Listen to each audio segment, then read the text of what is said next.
do every day, Mum? What do I do? Get up, catch the bus, go to work, come back home, eat chips and go to bed. Is that it? It's what the rest of us do. But I can't. Why? Because you're better than us? No, I didn't mean that. But it was. It was a better life. And I don't mean all the travelling and seeing aliens and spaceships and things. That don't matter. The doctor showed me a better way of living your life. You know he showed you too. That you don't just give up. You don't just let things happen. You make a stand. You say no. You have the guts to do what's right when everyone else just runs away. This is today's flat Earth. The fact that we live in the cutting edge of human evolution. The cutting edge of how far humanity has come. Turning a planet of enormous beauty into a shithole ain't the cutting edge of human evolution.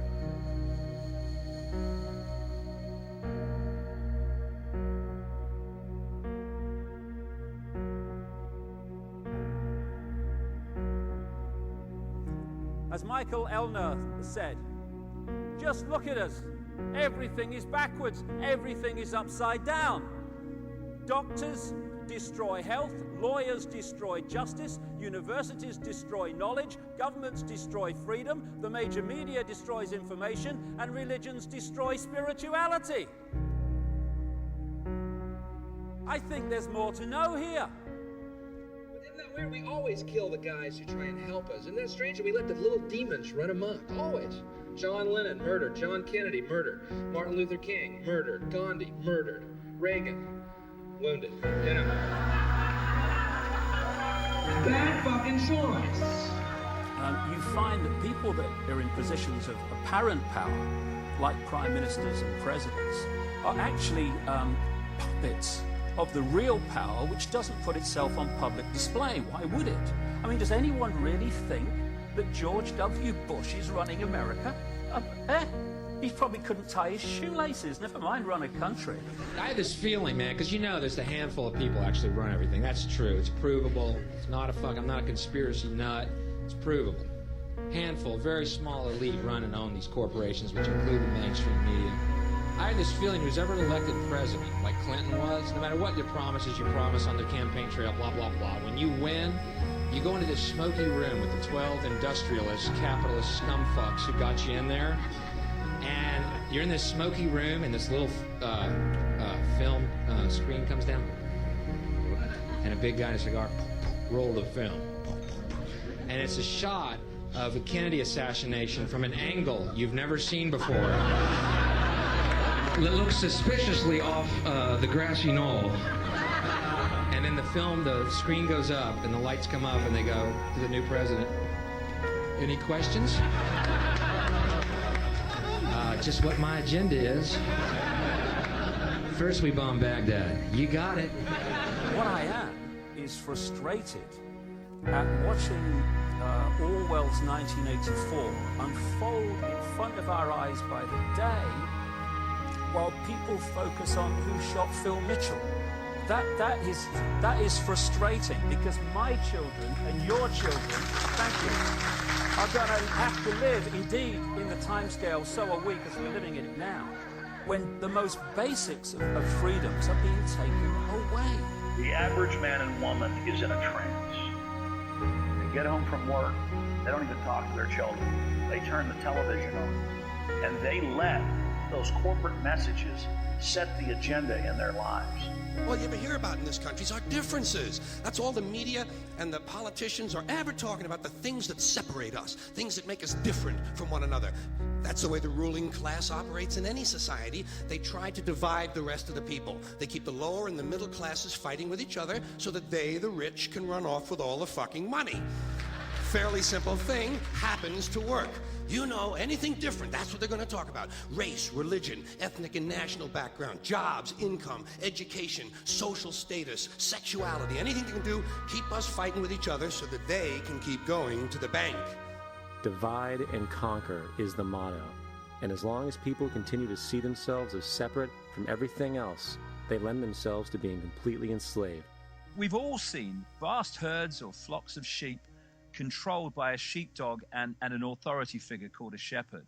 You imagine if just a significant number, not even half, of those sheep said, we're not going to succumb to fear of the sheepdog, and we are going to go our own way. And those sheep start going in their own way, they start expressing their uniqueness, and they stop acquiescing with the authority figure and succumbing to fear. Where's the power of the shepherd now? Where's the power of the sheepdog now? They have no power except in acquiescence by the mass of the sheep to the perceived power that they have. We need to start seeing humanity in these terms very, very quickly. I've seen these ants do great things. And year after year, they somehow manage to pick food for themselves and you. So who is the weaker species? Ants don't serve grasshoppers. It's you who need us.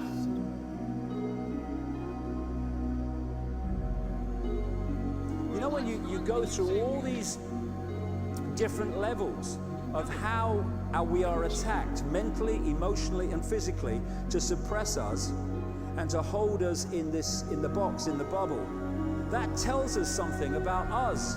What people don't realize. Oh, it's negative. No, it's not negative. It's extremely positive if you want to use those terms, because it's telling us who we really are.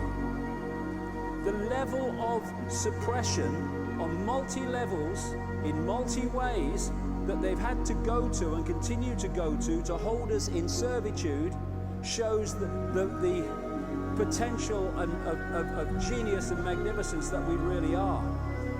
And that's our natural state. This is the difference between the power of our Creator and anything else, particularly evil. That you can go into a pitch black room full of evil, full of darkness, and light a little candle, and instantly that darkness flees. But you can't do the opposite. You can't go into a well-lit room full of truth and wisdom and righteousness and joy and health and harmony with the universal power. You can't take any amount of darkness and go into that well-lit room and have any effect whatsoever.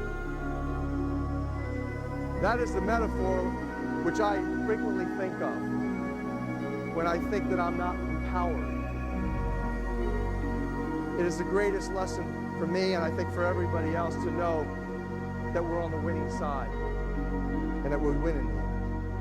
Today, a young man on acid realized that all matter is merely energy condensed to a slow vibration, that we are all one consciousness experiencing itself subjectively. There is no such thing as death.